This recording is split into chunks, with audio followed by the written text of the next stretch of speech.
Today on the Hey Kings podcast, I'm joined by Riley Mangarelli.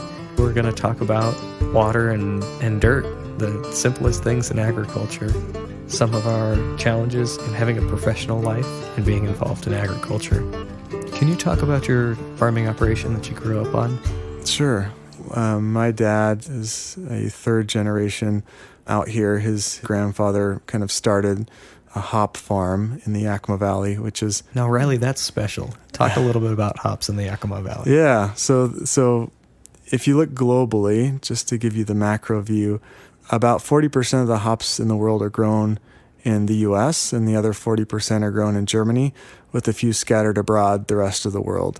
Of the 40% grown in the United States, 75 to 80% of them are grown right in the Yakima Valley. So you're saying if you're drinking a beer in the U.S., there's a really high probability that those hops came from Yakima, Washington. Absolutely. Very high probability. Yep. So they, have done a lot of things. Hops has always kind of been a core to the family farm. We've had grapes, we've had raspberries, we have had silage corn and grain corn and mint, pepper and spearmint, native, wheat. We've done it all. Actually, my grandparents talked about growing potatoes, but that doesn't happen in the Yakima Valley anymore. Production shifts take place and they're grown elsewhere. Just a lot of diversity that's happened through there. The hops kind of are the one thing that have stuck the whole time. And what did you go to school for to become an ag lender?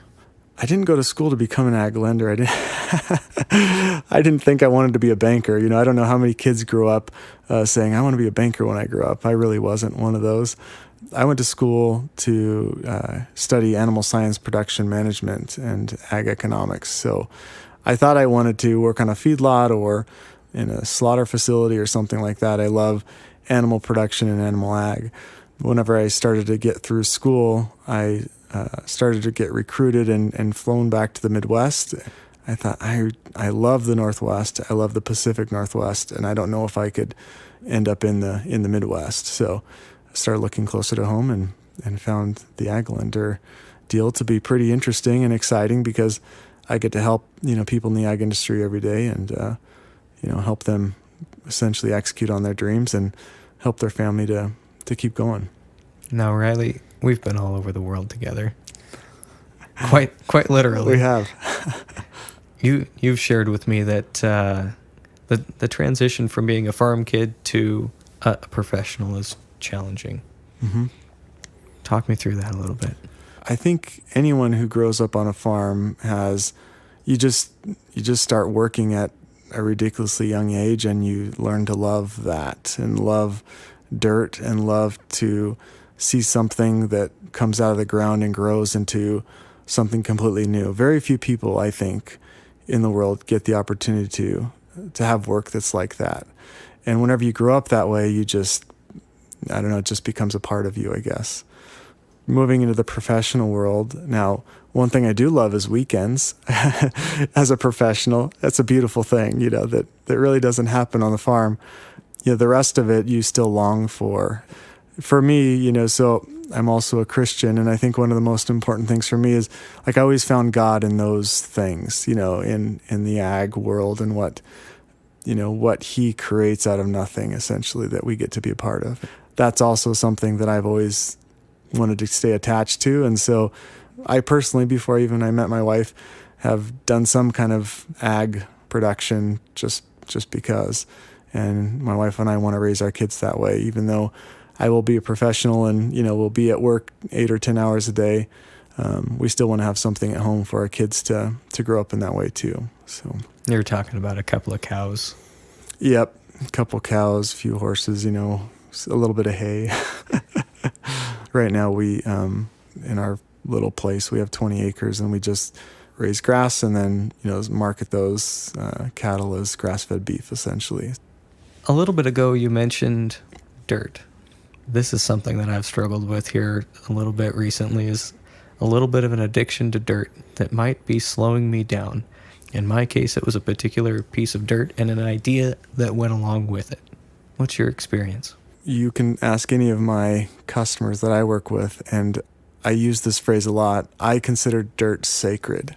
I don't know how else to say it because, as I said before, it's kind of a part of your blood, and you think it is anyway. You and I have had these discussions about how important it is. But, as an ag lender especially, if dirt has been in a certain family for a certain period of time, I actually will never, lend into a piece of land beyond where that person could go out, get a job in town, trade the rent payment to the bank. And that's the way that I look at it, because I do feel like dirt is sacred. Now, there are times when you have to make hard decisions and sell and do what you got to do, but that's the way I've approached it in my lending career so far. Mm-hmm. Do you have any pieces of dirt that you're particularly attached to? I do. I have a few, and I'm looking at selling some right now, actually. How do you feel about that? It's hard. It'll be the first time I'm actually going to sell dirt. I usually just move on and hold on to it and lease it, Rent it out to somebody else. Exactly. Let's talk about water. We're in the West. We're in Washington State. We have several large irrigation projects that matter a lot. Can you talk about that? Yeah, it was just amazing foresight of our forefathers to come up and think of harnessing such an amazing resource whenever it seemed to be so prolific and everywhere. And yet, most of those projects are in deserts. Who would have thought that bringing water to those areas would create some of the most productive lands, really anywhere. It's pretty awesome. Riley, when you say a desert, you mean a real desert. You're from Yakima. I'm from Yakima, and the whole Columbia Basin and the Yakima Valley, our rainfall is about 7 to 9 inches a year. So truly a desert. I have customers, and like I said, my family farms still. They all have stories of ripping out sagebrush. It truly was just sagebrush with patchy, bunch grass. That's all it was. Like you might see in an old John Wayne movie. Exactly. Where they're pushing cows through the desert and there's just sagebrush. Yep. One horse on each side with a chain down the middle, pushing, sagebrush. My great-grandfather has a story when he came out in kind of Dust Bowl time, came to the West. He had 2 horses and each of them had 1 eye apiece. He got them for a good deal, and that's how he started breaking land. So I'd imagine you don't pay a lot for a horse with 1 eye. Yeah, but when they're hitched together, they could go straight down the row, I guess, he told me. So fun times. And that was when they were kind of, irrigation districts had started up and were going, out in the West where water rights are extremely important. Water law here is first in time, first in right. We have many senior water right districts, and that's where a whole bunch of the diversity that comes in the West in apples and grapes and raspberries and blueberries now, out here, all kinds of cool things. You say senior water rights. Does that mean there's also non-senior water rights? You got it. So junior water rights, yep. And again, it's first in time, first in right. So those, it's all been adjudicated. Well, many are still being adjudicated, but those rights have to go through a whole legal process to figure out their, the claim that they had, and then work through a whole process to become actual certificated, rights with the Department of Ecology and others. So for some reason, most of our areas, the time frame is 1905. If you're pre-1905, you're a senior right holder, and if you're post-1905, it's a junior right holder. So these rights were claimed, long ago. Those continue to exist today, and most of the juniors, if we have a tough waterfall year, and in the Yakima Basin, those that don't know, we have 5 reservoirs that feed the Yakima. And those are all snow-fed from the Cascade Mountains, basically above Seattle. Exactly. Yep. And those actually are not even enough to feed I think it's 80,000, acres of farm ground below them. Snowfall has to stay in the mountains and fill each of those reservoirs 3 times before we have enough water to take care of the rights. And so junior right holders, in certain years may be cut And, those who were last to the claim essentially get cut first, and the junior guys, may end up with 70% of their water, or maybe in a really tough year, 50 or 40% of their water, and get cut short, in the year. Do you want to talk about hemp? This is hay, so I don't know if you want to go there. We had a really good Hay Kings article that was shared talking about a hay shortage in southern Oregon. And one of the things cited in that article was 50,000 acres of hemp that weren't there last year. And those acres came from somewhere. Hay isn't the highest grossing crop that you can grow, so maybe that's the first one in line when a producer's looking at acres to shift into hemp. What do you see in hemp? Yeah, I think anytime, it's an exciting time to have a completely new commodity come onto the face of ag. We have a lot to learn about it. There's a lot of regulation that needs to take place, but certainly Oregon, last numbers I saw was like 55,000 acres in Oregon. I mean, that's just tremendous. I don't know what that is as a percentage of their total arable land, but it'd be pretty cool to see. There's some estimates that say it'll be the largest crop by dollar value in its first year being officially legal on a federal level. So yeah, I wouldn't doubt that it's coming out of vegetable crops, it's hay crops, it's taking land from all over. A lot of people are trying it and at least trying to figure it out because there's just a lot of excitement about it right now. There's a lot of caution too. At least I hope there's still some caution out there because there's a lot we don't know, a lot the FDA has to say about it and how it can be used and where it can be consumed. But yeah, it's exciting. And what products can be made and all of those things. Yeah, today it's in bottled water, it's in dog food, it's a prescription drug. So what is it and how should it be regulated? There's a lot. And once we know what those things look like, then, we can figure a little bit better into what the market actually looks like. What can consumption truly look like?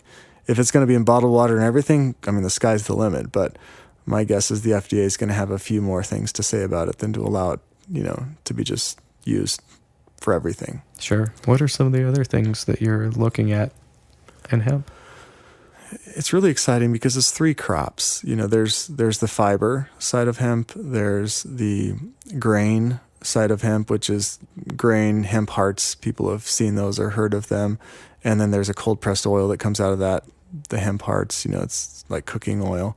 So you've got fiber, you've got the grain, and then you've got cannabinoids or CBD. Everyone right now is planting for CBD because that's where, everyone perceives the money to be.